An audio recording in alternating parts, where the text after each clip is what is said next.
Hello guys! Welcome back sa ating channel. So, for today, mag-iihaw tayo. Gagawa tayo ng sisig. Ito nga pala yung portable na grill na nabili namin. 5 pounds yata to. Ito yung gagamitin natin pang grill. So, tara!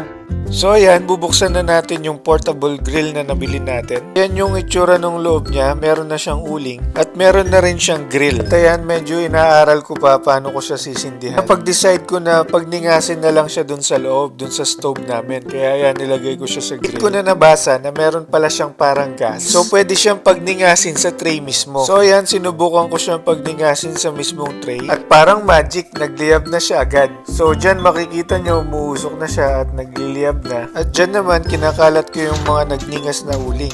At dahil ready na, nilagay ko na yung grill natin. Ayan na nga pala guys, yung ating ulo ng baboy. Salamat sa ating sponsor, Zymer Manalak Pilar. Shoutout sa'yo. At ayan, isa-isa ko na silang nilalagay sa ating grill. So, ginagawa natin to para magkaroon ng flavor tsaka texture yung ating baboy. Nakuluan ko na nga pala yung baboy na yan kanina bago ko siya grill. Ilagyan ko ng asin, paminta at sibuyas.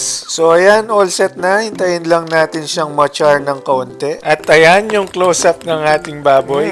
Sarap. Medyo maproseso yung paggawa ng sisig pero worth it naman. So, andito tayo ngayon sa ating backyard. Yan, dito sa taas. Dito tayo barbecue. So ayan, i-turn lang natin yung baboy natin, baka masunog. So ayan guys, ito pala yung itsura na gusto nating match. Medyo charred ng konti o yung medyo sunog-sunog na ganyan. Ito naman nating iihawin ay yung ating chicken liver. Ito yung magbibigay din ng texture tsaka ibang flavor sa ating sisig. Nabili pala namin ito dun sa may Turkish store na malapit sa amin. So ayan, nilalagay ko lang sila sa ating grill para maluto. So hintayin lang natin itong tumigas ng konti para madaling i-turn. Delicate kasi yung laman nito pag hilaw pa at madaling mapunit. Mapapansin nyo na liliit yan pag malapit ng maluto. Papansin nyo rin na nakisingit ng hotdog si Mrs. Nyam kasi gutom na daw siya. Kaya ready na yung ating chicken liver. Sasalin ko lang siya sa ating lalagyan. Bago ko makalimutan, shoutout pala kay John Ong Soto Stock na nanonood from UAE. Tapos na tayo mag-ihaw guys. So ipapasok ko na to sa loob.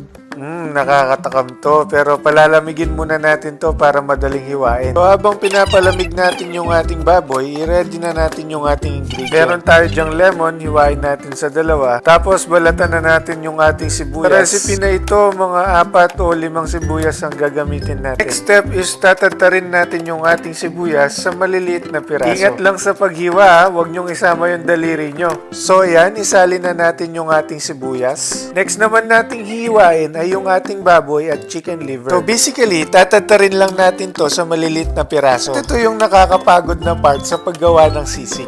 Next naman natin tatatarin ay yung ating chicken liver. Kagaya nung ginawa natin doon sa baboy, hiwain din natin siya sa maliliit na piraso. So ayan, ready na tayo para sa ating next step. Ihalo lang natin yung ating tinadtad na sibuyas. Ibababa ko muna tong mga lemon kasi medyo nahirapan ako. Sisimutin ko lang tong plato kasi sayang eh. Next nating ilalagay ay yung ating asin. Tapos, isunod na natin yung ating paminta. Tapos, lalagyan din natin siya ng seasoning para medyo malasa. Ito yung recipe ng mga nagtitinda sa kanto namin. Legit Kapampangan, kanto style talaga. Lalagyan din natin ito ng konting MSG. Tapos, isusunod na natin yung ating lemon. Isang pirasong lemon muna ang ilalagay natin. Timplahin na lang natin siya mamaya kung medyo kulang pa ang lasa. Mas madali kasing remedyohin ang kulang kesa sa sobra. So, yan. Nandyan na lahat yung ingredients natin. Imimix lang natin ito ng mabuti hanggang sa mag-blend ng maayos yung ating mga ingredients. Ayan nga, tinikman ko na siya at feeling ko kailangan pa ng kalahating lemon. Kung mapapansin nyo, bakit maingay? Si Mrs. Nyam yan, nadaldalan ako about dun sa Binibining Pilipinas. Kamuntik ko nang makalimutan yung ating sili. Yan yung ingredients na magpapasaya sa ating sisig.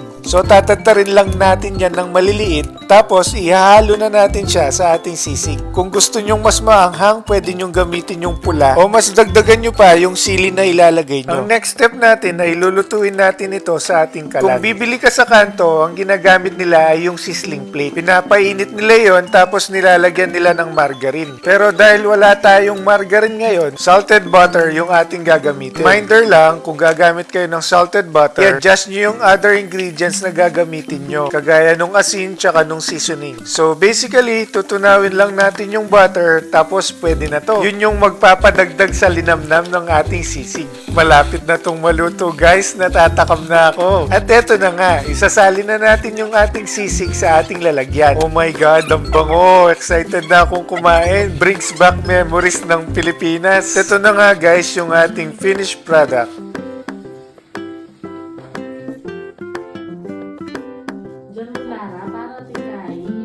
So guys, ito na yung ating finished product, sisig. Tikman na natin. Takman tayo na guys. Wala tayong lara eh. Wala tayong sili.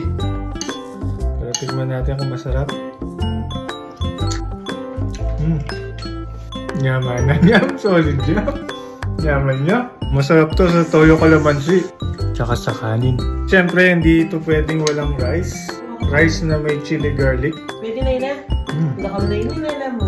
Yaman na. Sarap guys. Kung mahilig ka sa pagkain at mag-try ng iba't ibang klase ng pagkain, subscribe ka na sa aming channel para updated ka sa mga latest uploads namin. I-like at i-share mo na rin para malaman na iba. See you next vlog!